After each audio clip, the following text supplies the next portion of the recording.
Fire Emblem is one of my favourite game series of all time. From when I first played Path of Radiance on the GameCube at the age of about 15, I was hooked. And I've gone on to play every game in the main series compulsively. While I don't love every single title, there's something about that mix of the personal and the political, grand strategy on a continental scale with interpersonal dynamics thrown in, that really appeals to me, as is also apparent from some of my other favourites. And given that I didn't pick up D&D until my mid-20s, it makes sense that this formative influence would have really seeped through in terms of my approach to fantasy worlds and conflict, including in ways that are difficult to pin down, and almost certainly in ways that I'm not even aware of. But here, at the very least, are a few things that I think the reflective DM can take from this magnificent and long-running series.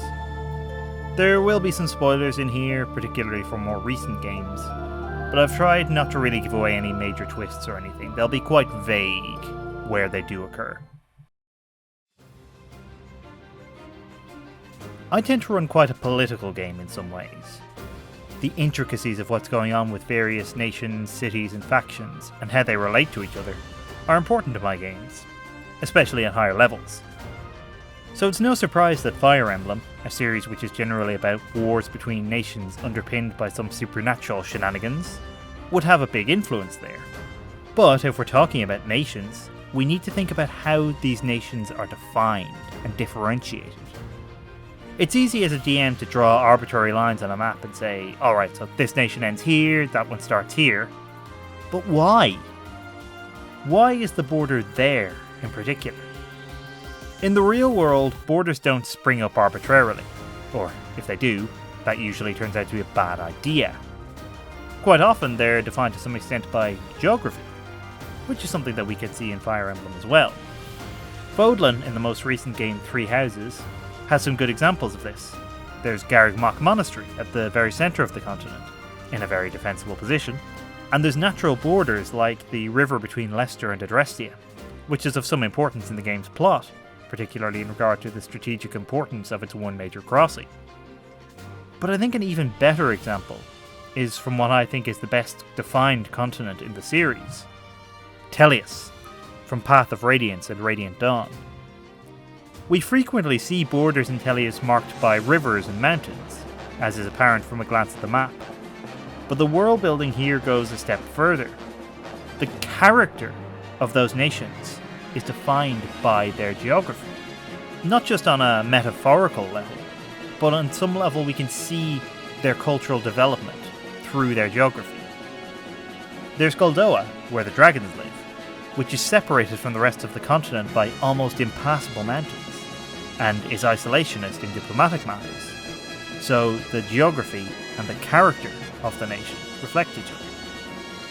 Then there's the island nations of Phoenicis and Kilvas, located on the shipping routes of Begnion, perfectly placed to pirate trade, which fits with their historical animosity towards Begnion. And best of all is Dain, the most northerly part of Tellius, cold and mountainous. On the one hand, Dain seems to adhere to the hard places breed hard people cliché, which I think we see a less successful, or certainly less complex, version of with Regina Ferox in Awakening. Dain is quite a militaristic nation, all proud tradition and vaguely Russo-Germanic flavouring, but there's a practical element too. Its military is famous for its wyvern riders, which makes sense for such a mountainous country. And what's more, it seems to be the most xenophobic country in Tellius, with most characters from Dain expressing some kind of prejudice towards Laguz.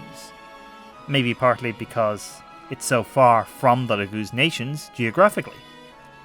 This is not something that's ever spelled out, but it makes sense intuitively, which is a reliable sign of really solid world building.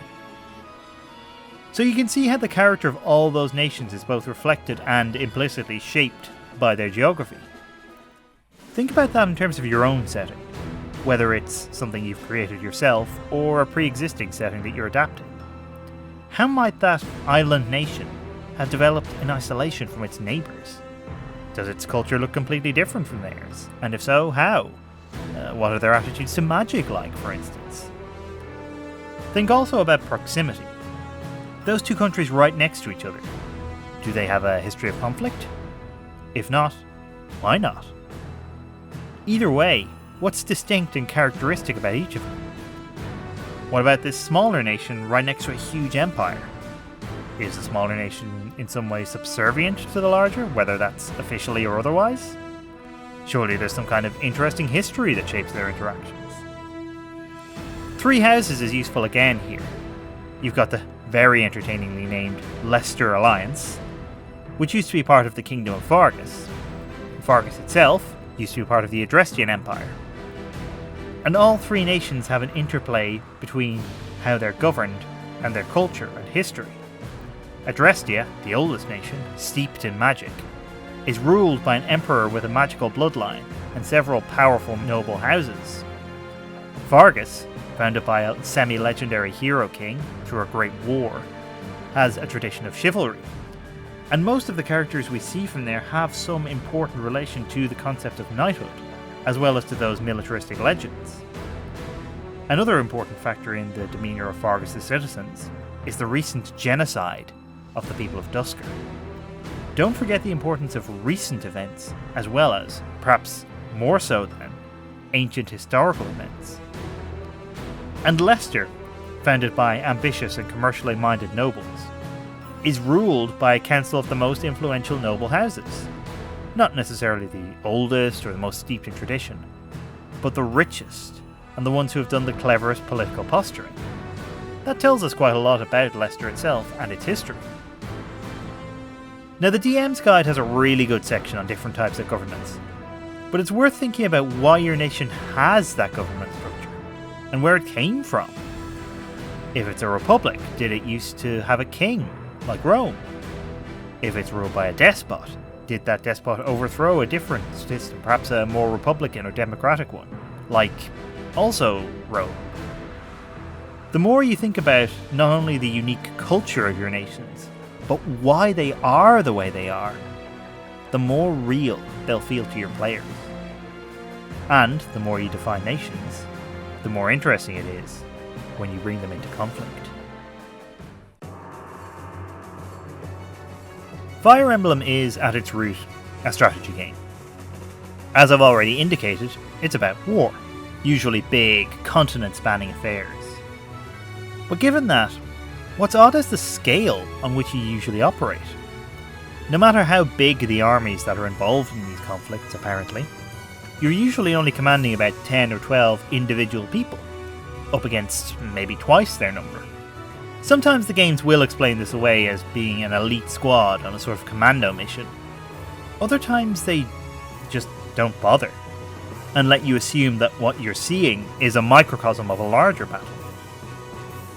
Even when the games are at their biggest in terms of scale, like the chapter of Radiant Dawn where a set number of units have to die to finish the chapter, the number is still only 80, which seems a bit underwhelming for such a huge climactic battle. The only exceptions are the Warriors games, where one person at a time gets to carve through whole armies of faceless lads, and Three Houses, with its battalion system, where we understand that the characters are really officers representing units of fighters. Although it's still using the Fire Emblem logic of concentrating on the individual characters, so you still get times where they seem to be bringing their whole battalion of Pegasus Knights into this little catacomb at no notice, which is a bit weird. Now, D&D is notoriously not great at representing large-scale conflicts with substantial numbers of combatants. The rules just aren't made for it, and people usually have to resort to a variety of homebrew systems. But Fire Emblem gives us an indication of what we can do if we want to represent warfare, which is to break things down.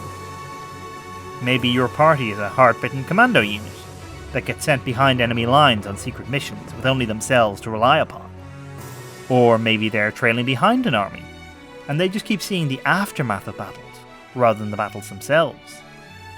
Maybe, like Blazing Sword or Shadows of Valentia, they're just a small ragtag group on a mission of vital importance, without the resources of a nation or an army to draw on.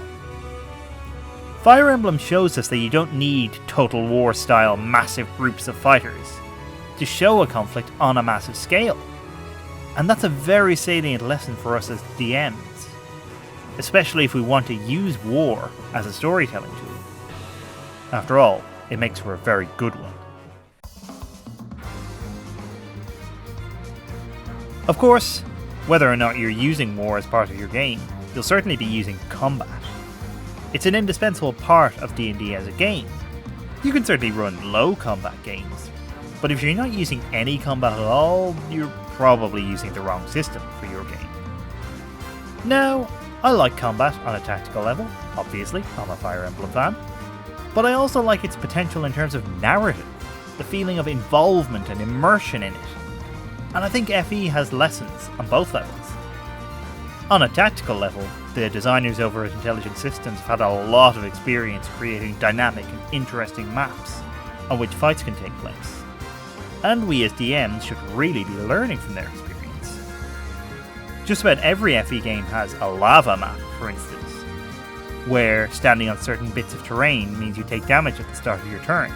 Always a fun one, and very easy to adapt to all sorts of damage based on your party's capabilities and resistances. Maybe it's a poison swamp, for instance, or a damaged laboratory with pools of spilled acid lying around. That kind of thing is great for a villain's lair. I think some creatures might even have lair actions which do similar things. FE also loves what we as DMs might call difficult terrain. Forests, swamps and the like that slow down your characters, such that you have to think carefully about how to progress. My partner and I still joke about how she got Hubert stuck in some bushes for almost a full battle in 3 houses. Mainly just because Hubert hanging out in bushes makes a disturbing kind of sense. But there's much more beyond those relatively simple things. Fates has a really cool system where maps can change in the course of a battle. You can dry up rivers, move rooms around, raise or lower walls. One of my favourite maps in the whole series, which is from Fates, is set over 3 ships, which move around in relation to each other between turns, so that you can end up accidentally stranding a character on a ship full of enemies if you're not careful. This kind of thing is a great way of making sure combat never feels samey, and I'd encourage you to always think about the terrain on some level, even if it's just putting the odd bit of potential cover in when planning a combat encounter. Now as a DM, I love to narrate combat. You know, the arrow glances off your armour, or you sink your sword into the giant's shin, that kind of thing. All the way up to you do a triple flip in mid-air and fling your dagger into one of the beholder's eyes, then catch it again as it boomerangs back to you. Sometimes players like to do that themselves, sometimes they'll leave it up to the DM, and some groups prefer to just stick to hits and misses. Which seems a shame to me, but whatever works for you. However you do it though, when it comes to narrating combat, I think the more combat-focused games you've played, the better, because that gives you a better feel for how different kinds of combat might look and feel. The Soulsborne games, for instance, or whatever we're calling them now, Soulsborne Ring games? Anyway, they're great for giving us a sense of different weapons, and making you aware of how one might use a halberd or a whip or something like that. The kind of physical actions that make that weapon effective. Now Fire Emblem has lots of types of weapons and magic too, of course, particularly in later games, which can be helpful for a source in thinking about how things look and work. I often think about Edelgard's late game classes when describing how a particular NPC in my game moves and fights, for instance. But where I think FE particularly excels is in crit animations. I mean, just look at some of these. Let's see you dodge this!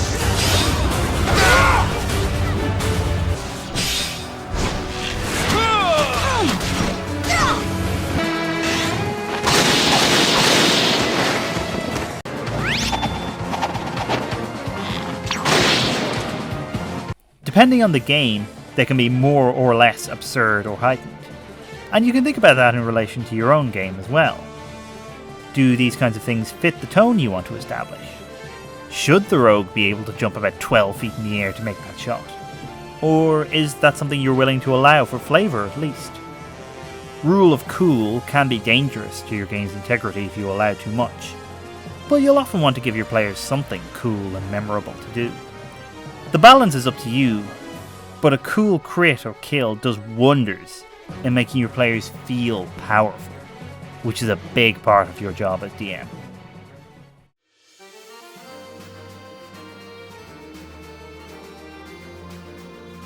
Alignment is a tricky thing. Not a terribly original sentiment, I know, but bear with me. On the one hand, it can suggest a sort of very binary, Manichaean worldview, when some spells and abilities mechanically rely on things and characters being intrinsically good or evil, which I think 5e has wisely toned down, and I wouldn't be too surprised if it goes entirely in 5.5. On the other hand, it pretty clearly suggests a whole grey, or neutral, area in between good and evil, which I suspect is partly why alignment charts are so popular in various fandoms. I think players really like this, which is perhaps one of the reasons why chaotic neutral, in particular, is a very popular alignment, especially with new players. Although some players do take it in a very much be a dick with no consequences alignment. I think players like not only the freedom that comes with this kind of alignment that isn't beholden to rules or morality any more than you want it to be, but also a sense that this is a world where the boundary between ultimate good and evil is wide and nuanced. That's just a more interesting world. And a very casual glance at literature and popular media will tell you that's something we love to explore. So, Fire Emblem. Don't worry, I'm getting back there. A lot of the best stuff in FE games is when the games allow for some nuance or debate in terms of the morality of the character's actions. It's something that's really welcome in a fantasy series about war. The strongest example of this is probably the Tellius games again. In the second half of Path of Radiance, main character Ike leads a, largely off-screen, army to attack Dain in order to free Crimea and stop King Ashnard from igniting a war against the rest of Tellius. It's a war with noble ideals and aims, but we're shown how it still dispossesses the people of Dain, who lose their homes and end up resenting the Crimeans, and how there are good people on the other side too, some of whom change sides, while others just end up getting killed. Besides that, while Crimea seems like the good nation, because it's where our characters are largely from, and the former king was friendly to the historically mistreated Laguz, it's shown to be far from perfect. Its people are xenophobic too. Even Ike has inherited these prejudices, although he's shown to be capable of working through his ignorance, or at least he gets the chance to, and he's exposed to people and ideas that challenge those inherited convictions. And as Radiant Dawn shows, it's got its own share of grasping nobles, and Elincia's struggles through Path of Radiance don't automatically grant her the right to the throne. Speaking of Radiant Dawn, that game opens in Dain, showing us the aftermath of the war, in which people are struggling and the occupation forces are cruel and callous. Those occupation forces are carefully and repeatedly differentiated from the main characters from the previous game, but Ike's name is still, quite understandably, Mud to the people of Dain. In fact, Radiant Dawn goes on to pointedly show all sides of the war between Begnion and the Laguz nations, including Crimea's neutral stance, giving us sympathies on all sides. All of this comes from great world building and characterization, of course, but there's also a clear philosophy behind it, about the cost of war, and the futility of absolute stances. That's not to say there isn't definitive evil in these games. Ashnard's hunger to see the world burn and the Begnion senator's greed and vanity are both clearly defined as worth fighting against. But even the Black Knight, a dad killer, and generally about as villain-coded as it's possible to be, turns out to have his own backstory and motivations. As even antagonists should, of course. All of this is worth thinking about as a DM, especially as, in recent years, we've had a well-deserved push against the concept of evil races, like orcs and goblins. Now that's partly because the design of orcs and drow, for instance, is pretty racist, as is the assumption of their being inherently evil, but it's also just that it's not very interesting, narratively speaking. If goblins are always evil, then chopping through them is just always the optimal solution. But what if your players attack the goblin camp that's been plaguing the nearby town, kill them all in their sleep, only to find the post-slaughter silence broken by the cry of a goblin baby. Now that's dramatic and memorable, and makes your players think and reflect. Of course, as my potted summary of Path of Radiance and Radiant Dawn might suggest, this also applies to wider storylines. Maybe your evil lich wizard is just straight up evil, but it could be that some of his servants are being compelled to work for him, or working for the promise that he'll resurrect their dead loved ones, or just genuinely think he's right for some misguided reason. Perspective is often a key difference. I think Three Houses handled this well too. You end up seeing largely the same conflict from several different perspectives across the various routes, and that makes all the difference. You even end up with different villains to a greater or lesser extent. There are 3 different end bosses, depending on your route, 2 of whom are your allies in other routes. It's a good example of the importance of choice too, although there's really only a couple of major choices in Three Houses, depending on the route you pick at the start. But compare it to Fates, which, despite branding itself as heavily based around a specific choice, for my money doesn't handle things as well from a narrative perspective, although the routes still feel different. In particular, all 3 routes come down to essentially the same end boss. And, spoilers, it's this guy. Orphaned at such a tender young age. You are my child now. As you might guess, he's not the most nuanced or sympathetic character ever created. And yes, there is more going on with him than is initially apparent, but it still boils down to the game having one major antagonist, to all intents and purposes. Which means that the perspective of King Garin and the people working for him can never really be given any serious consideration, because they're just evil. I'm not saying that your Lich's lieutenants should stop mid-battle to explain their tragic backstory to the players, because that would be thoroughly undramatic, but there should always be the possibility of something there underlying their actions for the players to discover. I think some of the recent 5e adventures have handled this well, actually. In Waterdeep Dragon Heist, for instance, all of the 4 possible villains have their own reasons for wanting the gold that's at the centre of the story, which may or may not become apparent as the adventure goes on. Among other things, that gives the DM a choice between giving the players a straight-up evil antagonist who just wants to amass power, and someone who might have something a bit more complicated going on, who the players might even be able to make a deal with. As always, with a choice like that, you know your table best, you know what's going to suit your players. But personally, I think a little bit of nuance and depth never goes amiss. My final point is a pretty simple one, but useful and interesting, I think.